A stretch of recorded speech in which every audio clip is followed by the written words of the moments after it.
This podcast is sponsored by the book, The Concept, A Critical and Honest Look at God and Religion, by Bo Bennett, Ph.D. Challenge your beliefs and explore faith through science and reason. Discover more at godtheconcept.com. The Gospel of John, it's a book that inspires, some pretty serious devotion for some and sparks some pretty heated debates for others. Yeah. Today, we're taking a critical look at this unique gospel. We're drawing insights from an academic analysis that goes really deep into some of the more challenging aspects of John's text. By the end of this exploration, you'll be able to have conversations out the Gospel of John with, a more informed and critical perspective.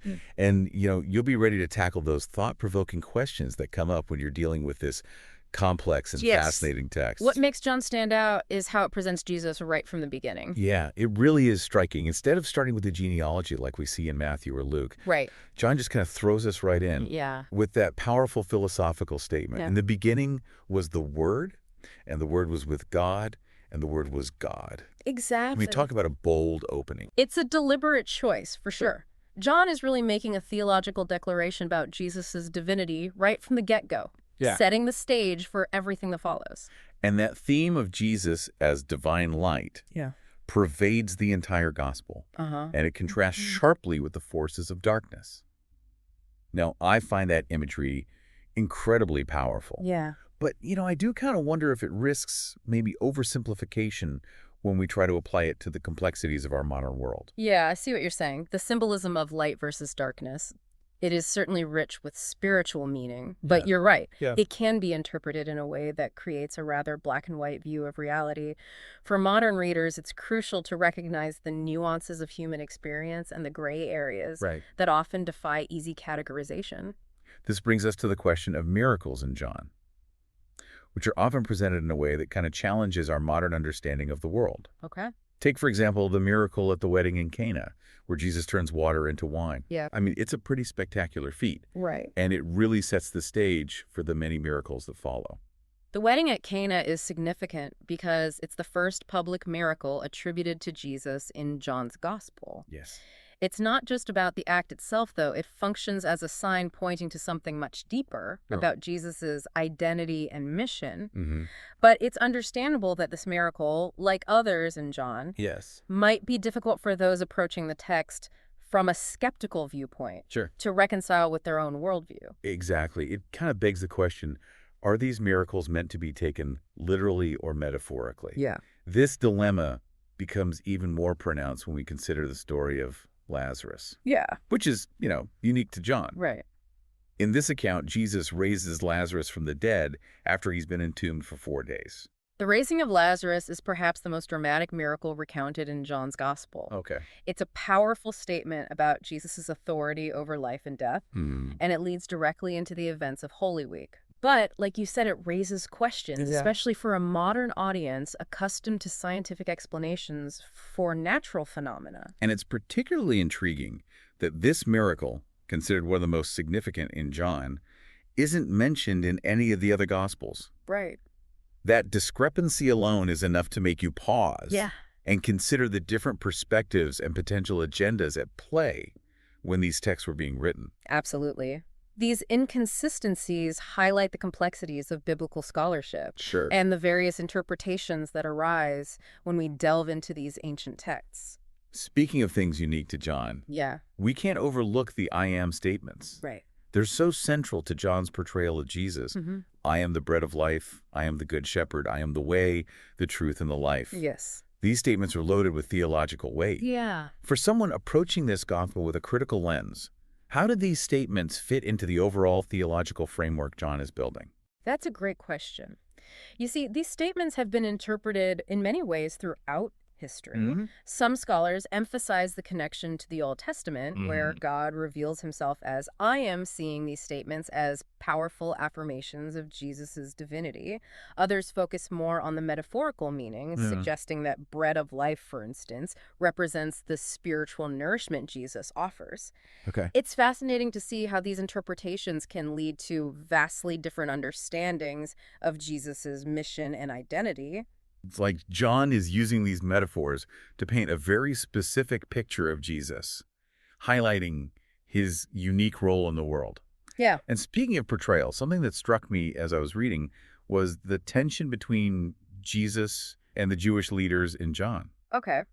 This seems to be a recurring theme throughout the gospel. Yes, the relationship between Jesus and the Jewish authorities is certainly fraught with tension in John's gospel. Yeah. It's a complex issue, Right. and it's important to approach it with sensitivity, acknowledging the potential for misinterpretations and the historical context in which this tension arose. For example, in one passage, Jesus is debating with Jewish leaders about his authority and identity. Okay. They're questioning his teachings and his claims to be the Messiah. Right. This kind of back and forth really highlights the different perspectives at play in this highly charged environment. You bring up a great example. It's crucial to remember that this tension between Jesus and the Jewish leaders is presented through John's particular lens. Yeah. How this tension is portrayed has had a profound impact on how the relationship between Christianity and Judaism has been understood throughout history. I see. It's a sensitive topic, Yeah. and one that requires careful consideration of the historical context and the potential for bias in the text itself.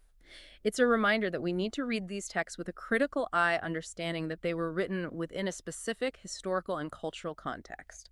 It makes you wonder if John was intentionally crafting this narrative to highlight a certain theological perspective, perhaps to distinguish his community from other Jewish groups at the time.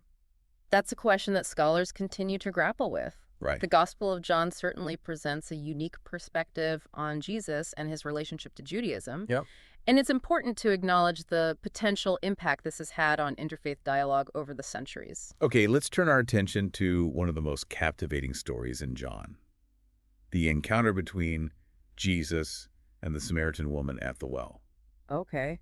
You know, this story always stands out to me because it touches on themes of societal prejudice, spiritual longing, Right. and the transformative power of encounter. It's a fascinating narrative on so many levels. It is. The fact that Jesus, a Jewish man, engages in a conversation with a Samaritan woman, Yes. a group often ostracized by Jewish society, Right. speaks volumes about his message of inclusivity and his willingness to challenge social norms. And then there's that whole discussion about living water, Yeah. which is so rich with symbolism. Right. It's clearly about something much deeper than just quenching physical thirst. Exactly.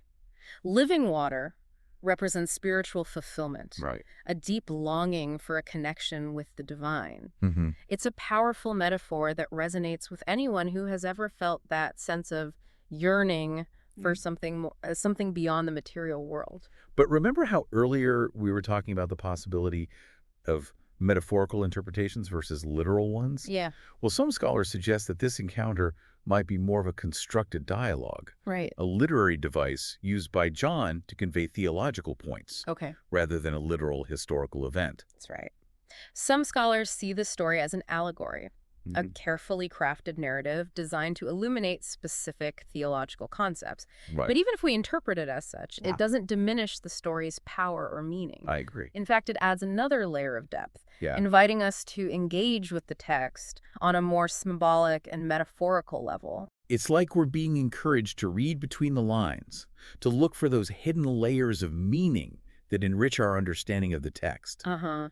But even with all this talk about symbolism and metaphorical interpretations, Yeah. we can't shy away from the more challenging aspects of John's gospel, Right. like the resurrection account. You're right. The resurrection is a central tenet of Christian faith. Yeah. And John's account emphasizes the physical reality of Jesus' resurrected body. Right. This can be a stumbling block for those who approach the text from a purely scientific or historical perspective. I see what you mean. How do we reconcile this claim with our modern understanding of death as a biological reality? It forces us to confront the limits of human understanding Yeah. and the intersection of faith and reason.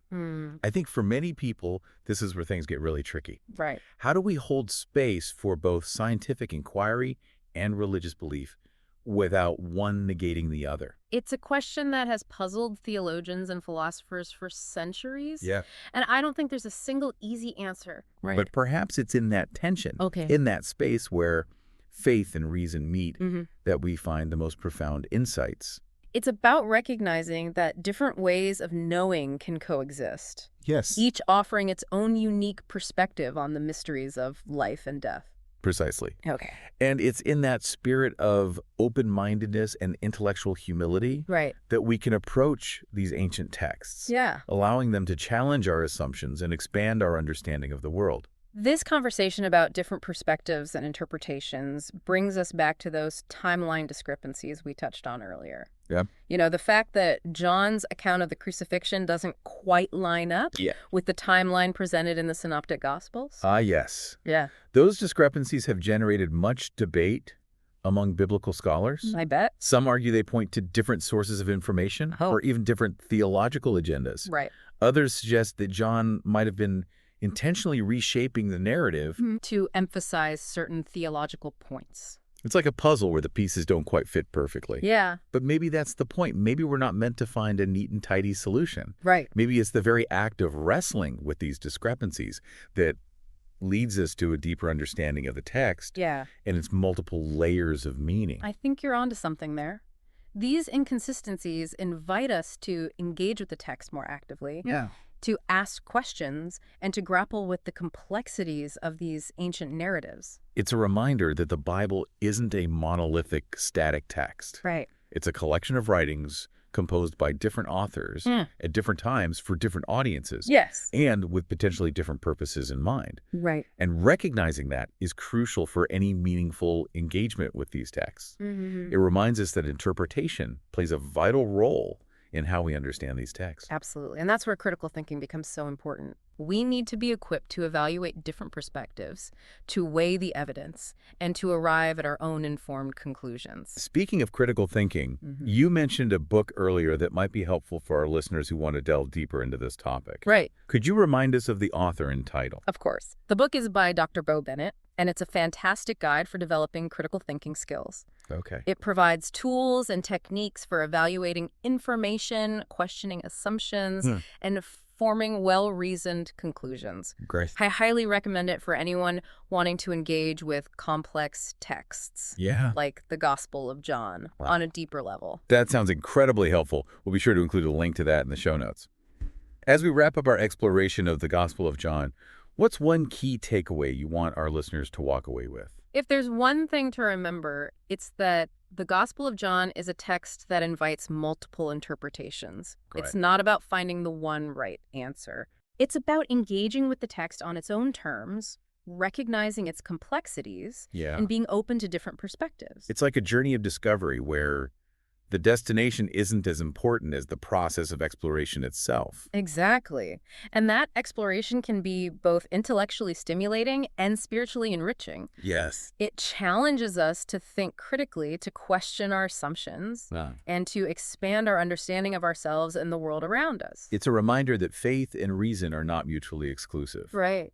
We can approach these ancient texts with both curiosity and reverence, allowing them to speak to us in new and unexpected ways.